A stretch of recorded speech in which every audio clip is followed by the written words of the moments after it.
Hey, Steve Mignoni here at High Octane Classics in Auburn, Massachusetts with a 1967 Chevelle. Now this one is wearing SS 396 livery or emblems, but when we get to the VIN, we'll see that it's not actually a real SS 396, and that's okay. You know, the thing about the Chevelle, I dare say this is America's favorite day two car. It's a perfect candidate to make upgrades, aftermarket upgrades that make it even better than it was when new. And on this one here, it does wear the Super Sport hood, which of course came along in 1967, one-year form. We see it here.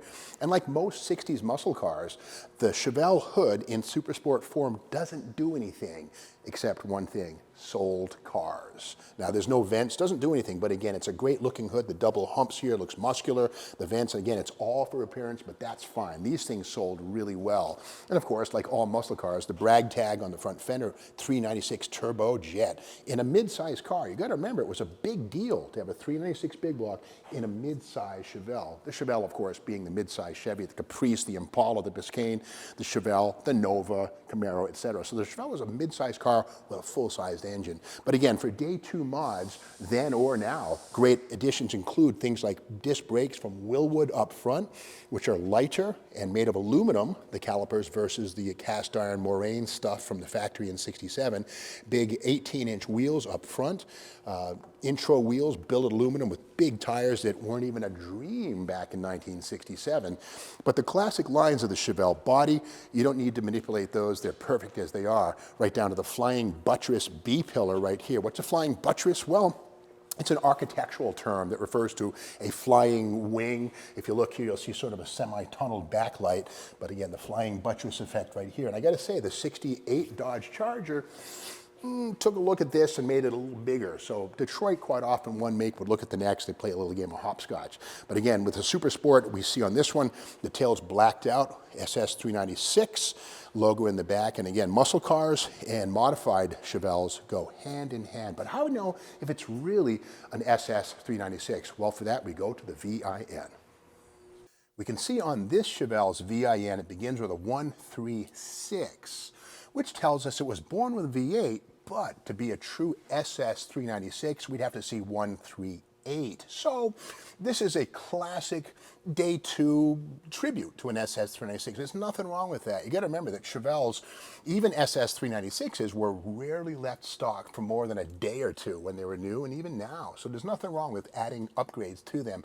Now this one has a 5-speed manual transmission. We can see the ball has 5 right there. This is a modern aftermarket tranny. The beauty here is since, about the year 2000 or so, there are 5-speed manuals with full capability for 500 horsepower, no big deal. And the beauty of the 5th gear is it's overdrive. You can hit the highway and cruise along at 1800 RPM, or, you know, if you want to go on a closed course and hit 150, you can do that a lot easier with an overdrive than you would a direct 4-to-1. Now this car does have a bent seat up front, which is probably a tribute to its Malibu V8 small block original status, and that's cool. But remember, the Super Sport SS 396 didn't get bucket standard. You paid extra, so you could actually easily find an SS 396 4-speed with a bench up front. So, you know, it's all in the family, so to speak. Aftermarket steering wheel here added to the car. It's got a softer grip with a center mark up here, so you know when your tires are going straight.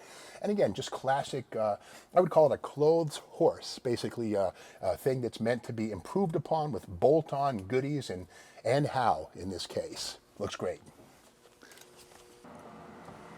Okay, the 136 VIN tells us it's not a factory SS 396, but that doesn't mean we couldn't bolt one in. Let's have a peek and see. And there it is, the big block 396 engine.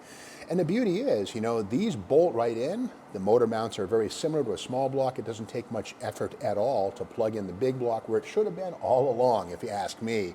But speaking of day two modifications, this big block's been given a polished Edelbrock aluminum dual plane right here, a Holley 4-barrel underneath this open element K&N style air cleaner. And up front, the original V-belts, which are prone to tossing at high RPM power shifts, have been replaced by a billet serpentine belt here. Much more effective at staying put, not flying off. You find these on modern cars, and they work great. Of course, aftermarket air conditioning right here. And the beauty of the aftermarket systems is that they hide in plain sight. If this was a factory air-conditioned Chevelle, it'd be a big old box right here on the firewall. But this is a block-off plate, which sanitizes the engine bay in a really nice way. And again, there's a thriving aftermarket for Chevelles and pretty much all American cars, but particularly Chevelles, where you can get billet aluminum hinges like this. These are not made by a custom shop for 12,000 bucks. These are available in a box, and again, they're billet aluminum. They look great. A little piston here to hold it up. Way better than the stamped steel stuff from the factory with the coil springs, kind of clunky.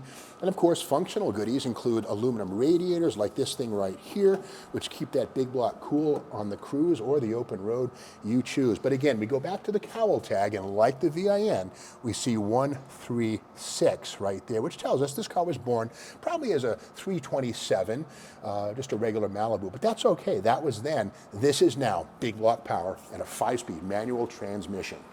At the other end of this beautiful 67 Chevelle Malibu Supersport Tribute, one thing I love about Chevelles, although it's a mid-sized car, it has a full-size trunk. Check this out.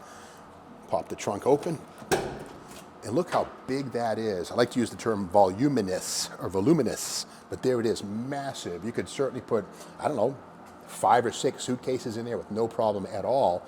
And again, the Zolatone finish that was applied by Fisher Body, correct and accounted for. Nice and crisp, really. The bottom side of the trunk lid, which is sprayed to match the body, which is also a factory touch on this. So again, if you had a Camaro, you had a trunk compartment that was about half this size and very narrow opening. But again, nearly a full-size trunk compartment on the mid-sized Chevelle. But again, while this car was not born a super sport, we can certainly add the emblems with no harm done.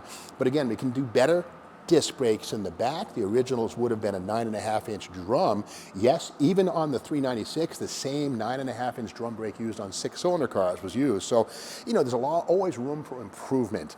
And although this was not born an SS 396, it has all the mechanical parts of one, plus even better stuff. So I like to say the car doesn't know the difference. Now, if you want to hear this engine run, stick around. Another couple seconds from now, we'll fire it up. You can hear this rat come to life. And to learn more about this car, check it out on the High Octane Classics website.